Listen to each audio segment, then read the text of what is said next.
Kuiroti munhu unoita kubasa rekuti kana chinge takwaya kumunda kuno kunenge takwaya kumunda. So chibage chese chine sora ichi. Ngatsvaga nemari chopamba paine wanhu. Imi. Wakomanaka.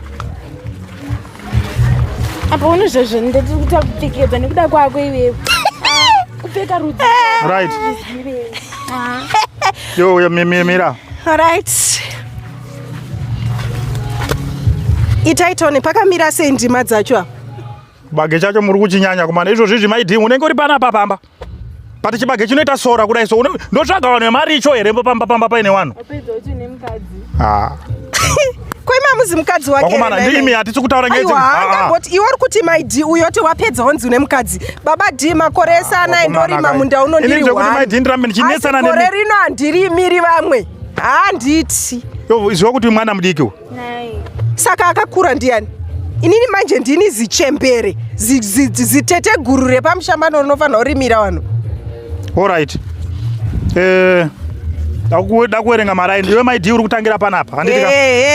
1, 2, 3, 4, 5 maraini handitika. Uri kufamba nemaraini, uri kumasakura maraini yaya.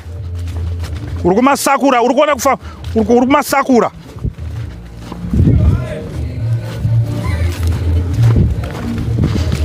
Maidhi uri kusvika panapa, uri kuona pandiri kusvika apa. Ndopako pauri kusvika iwewe. Handingagari ndotsvaga vanhu vemari icho mumunda pamba paine vanhu. What type of people? I don't want like that. Budai mundima mangu toni. Mainini budai iwe Baba D. Kutangira apa. Buditsa. Urikuona maidhi? Ndapanzwa kani. 1, 2, 3, 4, 5, 6, 7, 9. Posvika. Iwewe baby. Ndikukuindofana kuita were. Unofanira kungoitawo kuitira kuti uzomwa maheu. Handikuona panapa. 1. Yo chasakura 1. Unongosakura kubva ipapo.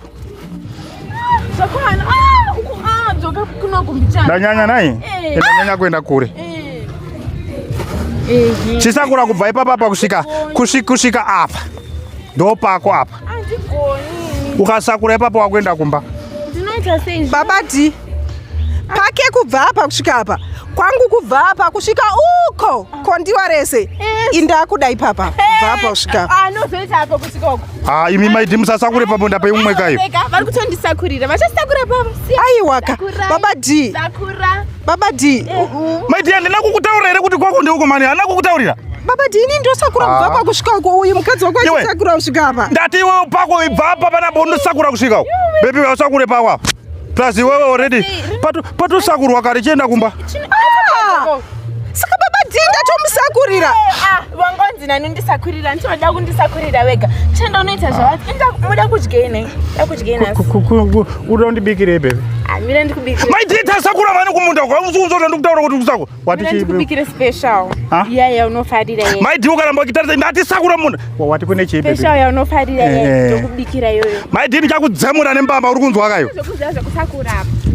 Nokubikira yoyo. Baby iwe yo chi Baba D aisimbori juti rake rekubika nhasi uyu. Ndiri kubika nhasi. Saka ndonobika chi. Chikafu chemukadzi wake mudiki. Ini ndinobika chikafu chinonaka.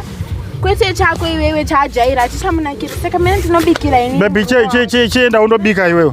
Kuti uchiwa munhu munywana akauya pana manje wakuda kutompinza mumunda. Andakuudza kuti musaladi uyu. Musaladi nini Baba D ndiro chimushandira manje. Kumushandira. Saka kuita sei? Ukushandira pamba pako. Kushandira inini pamba pangu. Taura wakakotama akaenda kudzemura. Baba D hazvisimbori fair zvamunoita. I feel like mukadzi uyu makamuunza panapa kuti ndife panapa. Unoti kana muchiona wangu kuti inini handichakuitiri ndidzosereka kumusha kwangu. Kukudzosera ndogoda kukudzosera kumusha kukudzosera chiko. Saka already iye wanje ini ndiri mumunda. Iye aenda kumba. Zvorambidzwa here kuita wakadzi waunoda munhu. Saka inini manje ndindochishandira mukadzi wako manje. Hakusi kumushandira ndikuti uri kushandira mhuri, uri kushandira pamba pako. Kushandira pamba pangu kweiye hapasi pamba pakeri. Taura wakakotama iwe nguva dziri kufamba. Nini handimbozvidi zvekuti ungamena unge inini ndiri musenzi wepamba panapa inini.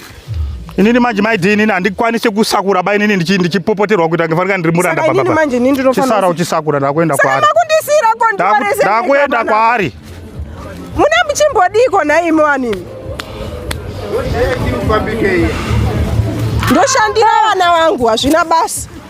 Chibage icho chichikaibva ndiri kuisa maloku muno.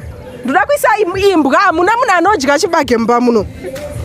Mahewu ariko musanu wandisati ndauya.